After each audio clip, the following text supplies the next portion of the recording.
in a division that hasn't been won by a consecutive team since 2025 or 2024. Don't quote me on that. It's going to be interesting to see if the Eagles can finally do that and repeat.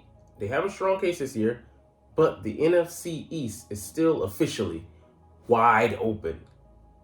What's up? It's your boy Cintron. Come back at you with another analysis video. And I kid you not, that's my real name.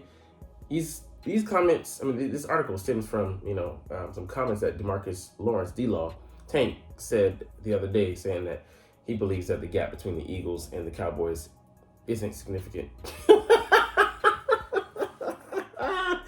Oh, you serious? Fuck out of here, man. You guys will forever be perennial division playoff teams, and that's it. You're not advancing any further than that. You'll be lucky this year if you don't flame out in the wild card, which I believe you'll make it with 10 wins, and then that's it. It's basically a qualifier for you. Anyways, let's get into this article. NFC East 2023, who can win the division, and other early questions. So we'll skim through some of these and maybe do some of them as future questions for the Eagles, more in detail. So last season, the NFC East was the best division in football. No lie, because we had no team had a losing record. Even the Washington Commanders had an 8-1 record. The Philadelphia Eagles, Dallas Cowboys, and the New York Giants made the playoffs. So everybody other than the Commanders made the playoffs. The Cowboys made it to the divisional round, and the Eagles, who won the division, made it to the Super Bowl. And the Giants also made it to the divisional round. You made it to at least the divisional round if you weren't anyone named the Commanders. They didn't command not even respect last year. Expectations remain high in 2023, and to remind everyone, there has not been a repeat division champ since the Eagles ruled from 2001 to 2004. So I was off by a year, but I threw that one out there too. So anyways, pop that balloon, bring the Eagle back down. Anyways, but the Eagles are considered a Super Bowl favorite and signed Jalen Hurts to a mega extension. The Cowboys added veterans with championship experience in cornerback Stephon Gilmore and wide receiver Brandon Cooks, with Mike McCarthy, a title-winning coach, taking over as a play caller, yada, yada, yada. Still is not going to guarantee you any wins, and those pieces added are drops in the bucket compared to the Eagles. Anyways, the Giants re-signed quarterback Daniel Jones and defensive tackle Dexter Lawrence while adding pieces for coach Brian Daboll's offense. Yeah, we'll get to it, but it still ain't enough. The Commanders are moving on from Daniel Snyder as owner, and while they are going with 2022 fifth-rounder Sam Howell at quarterback, who won the Week 18 meaningless game against the Dallas Cowboys, pretty much auditioned himself for the job, and he got it. So there's an excitement with the new offensive coordinator, Eric Bieniemy. There's only so much you can do with the offseason programs complete in training camp, but a few weeks away. ESPN's NFC East writers answer the biggest questions looming, so we'll see. And I'll get into why I'm so dismissive, to say, for lack of a better wording or phrasing. How big is the gap between Philadelphia and the rest of the division? Let's find out. So the Eagles, not as wide as last season, which I agree. The Eagles still have the best chance of making a splash. Per ESPN's Football Power Index, FPI, they have a 25.5% chance of reaching the Super Bowl compared to 13% for the Cowboys, 4.2% for the Giants, and 2% for the Commanders. And those two are just negligible, so we'll just go ahead and count them out. The Commanders are going to have a rough schedule. They don't have the requisite talent to compete anyways, and they're going to, they're competing in our division, which, 3 teams made the playoffs. So the chances of you going with your current roster and inexperienced at quarterback, and guys supposed to lead you to the promised land, negligible at best, you can see here. Giants, they're scheduled to have, a backslide. They overplayed. They played above their talent level last year. This year, they might actually improve, but the record is not going to reflect that. The Cowboys, that's pretty good, and 13% is a very solid chance. But that being said, Dak Prescott's still going to Prescott. Still going to Dak out there. Can't count on him. He's been at the helm for 7 years, and where has he led them? What's the 8th year going to do? And it's not like they greatly equipped him with weapons. They brought in Brandon Cooks. He's not cooked. He's an improvement over T.Y. Hilton, But that being said, it makes them solid. I mean, their roster is really, pretty good. Some people say top 5 in the NFC conference. You have to at least say top 10. That being said, it still doesn't guarantee anything.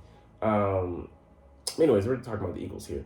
25.5% chance. I'm like, that's great. That's greatly attributed to, I know, us playing in the NFC conference and us being one of the superpowers. I would say the only superpower, but people want to uplift the 49ers as that category. Find them a quarterback, and then maybe I'll agree with you. So we'll have to see how they turn out, especially start the year, because they have the keys to a playoff ticket, being in NFC West and it being weakened as of recent. But they lost 5 defensive starters as well as their offensive and defensive coordinators this offseason, and we'll be able to combat that. The starters, yeah, it'll be interesting, but the coordinators, particularly on the defense, we'll see what he has. But he's a colleague. This is a colleague, I want to say, of Jonathan Gannon, and they come from the same coaching tree and philosophy in Vic Fangio. So that, there's that. They share that. He doesn't have to come in and change too much. Keep the essential pieces and scrap, whatever doesn't work, like the dumb shit that Gannon was running. And they have one of the most difficult schedules in the league, sure, but a lot of our the NFC East has a tough slate this year. This is why you ding them a couple wins, and then, but for the teams that really close, that's gonna really hurt their chances. Their opponent win percentage of 0.566, basically 56% win rate, is tops in the NFL. The division rivals could all take a step forward, whereas it wouldn't be a total shock if Eagles took a half step back, particularly if their good fortune on the health front takes a turn for the worse. But I debate that, because we're going to take a step back, but that means they take a step back as well, because like I said, the schedule is brutal for everybody involved. We all share the same pain. The Cowboys might think they were close, but the Giants know they weren't. See, the delusion there, I'd rather know where I'm at than, be delusional about where I am. Dayball made it abundantly clear at the NFL's annual meetings when he interrupted a reporter who was talking about their 2022 success. Yeah, got swept in the playoffs. I mean, he's being honest. Referencing their 31-point loss to Philly in the divisional round, the Eagles won all 3 meetings last season and had 2 first-round picks in the April draft. We made good use of those. The Giants roster is better after adding tight end Darren Waller, sure, but he's their best receiver now, and they have a slew of slot receivers in number 2s, 3s, and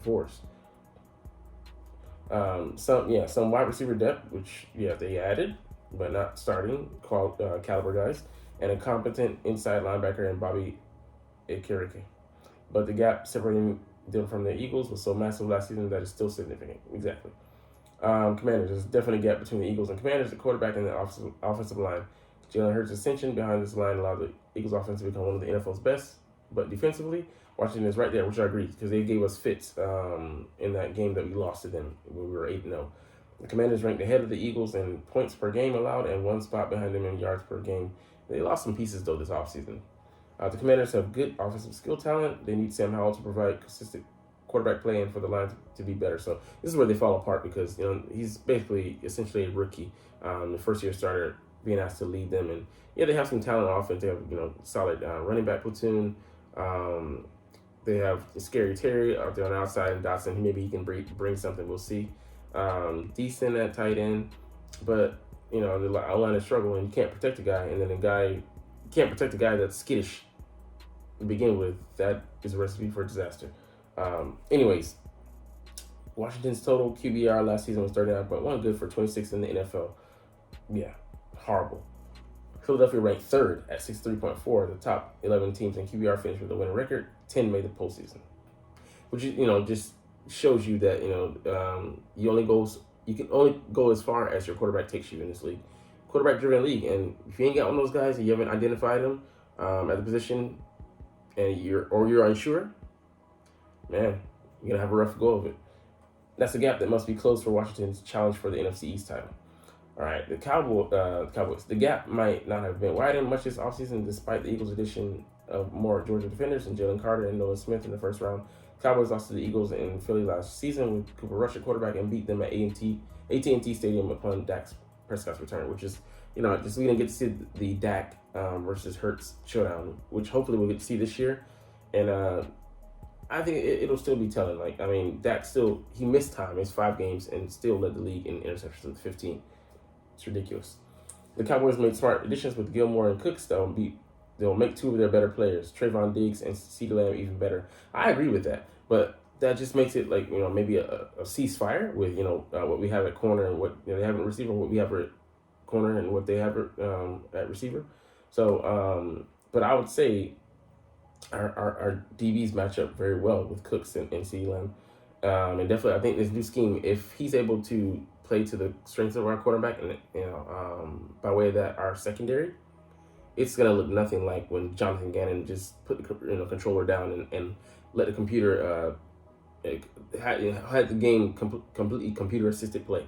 Like that was just horrible. Playing that off in coverage is just, I mean, yeah, you guys running at you full speed and you're letting him put you in a position just to be able to react to his final move. Anybody's gonna get toasted. Just piss poor coaching. The Eagles are the favorites, but the Cowboys are right there with them. I mean, they're right there, but it's just their offensive line is not as solid as ours.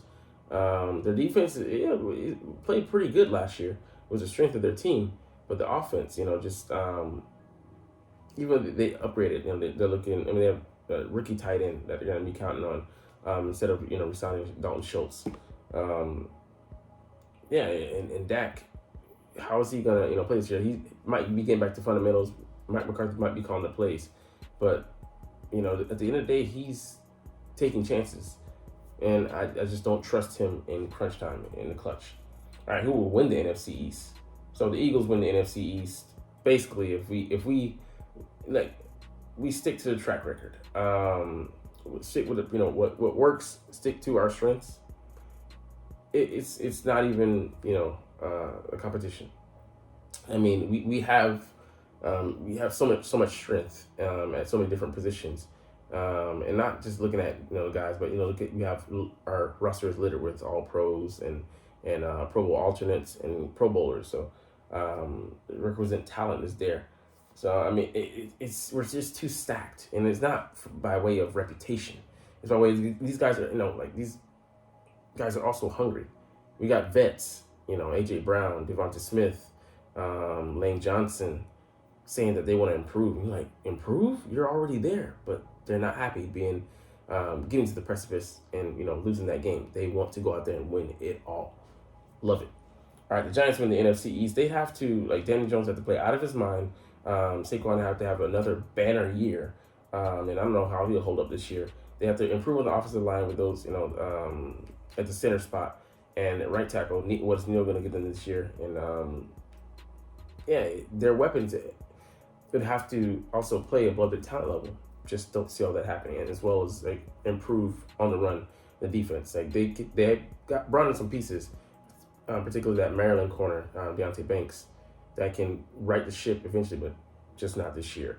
They just got too much going on, as well as not enough firepower.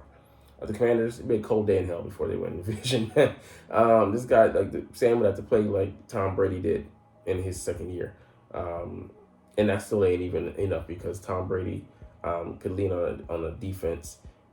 And he's gonna make mistakes. And I don't they have holes in their secondary that can be attacked. So they don't have Bill Belichick out there calling plays. No. Like I said, it'd be a Herculean effort from their quarterback. The Cowboys win the NFC East if Dak is able to reform his ways. I just don't believe in him going from a saint, going to a saint from a sinner. I think he's just gonna always get in his way. And the run game is good, but I don't think they have a back that can move the chains. They're counting a lot on Tony Pollard, and I just don't see a second guy there to spell him, and I can spell trouble, no pun intended. But he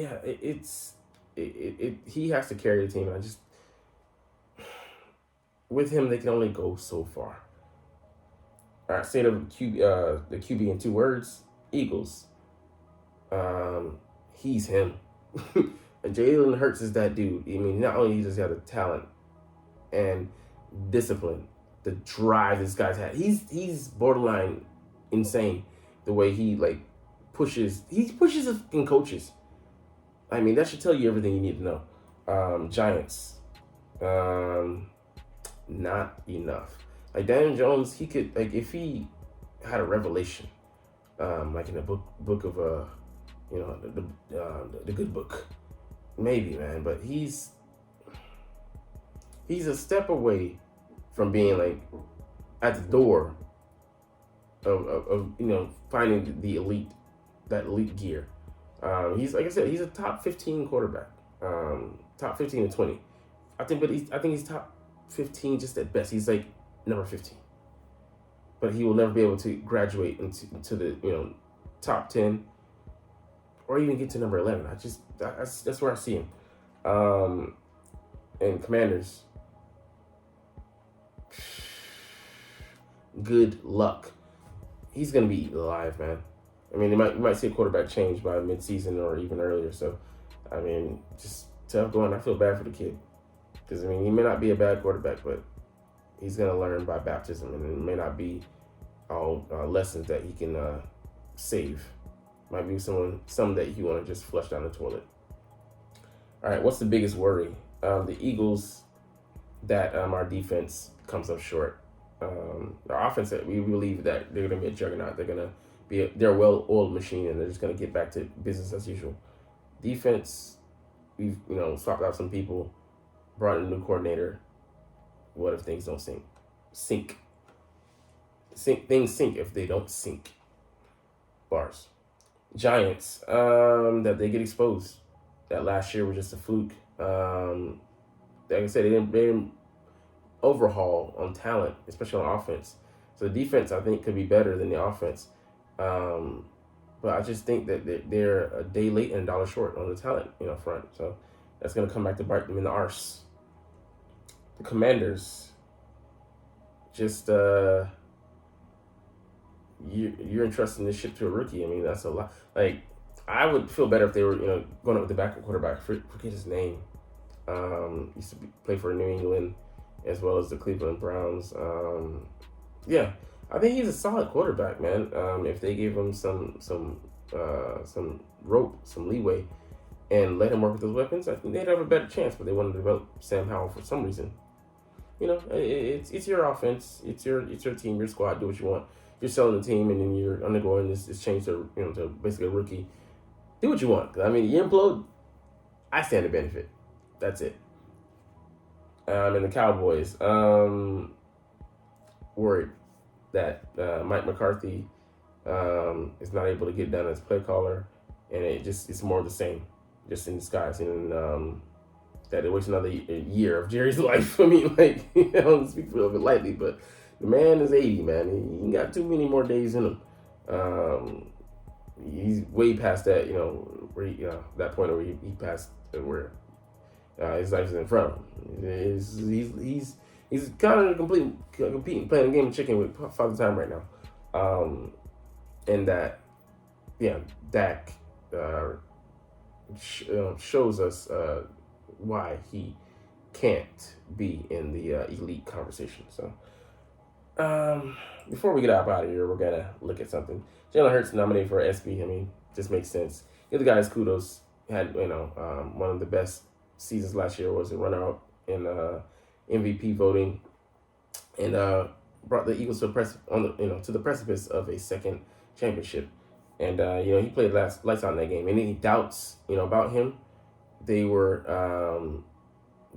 solid arguments were built up against him via that game. Gave it all he had. Yeah, he had the fumble. Nobody's perfect. Actually, wasn't his fault. Ball was in the paint, slippery, trash field conditions. But he did his best, and he balled out. Anyways, we're gonna get out of here. But I know that you're not even watching though. But it's all good. I do these videos because I love them. I love the Eagles. But anyways, as I said, I should say, as I always say, it's fly Eagles fly, and let's motherfucking go. Like, comment, share, and subscribe if you like. Thanks for watching. Check me out at Cintron, Cintron Anime, Cintron Life, or Cintron Laughs, or other social media.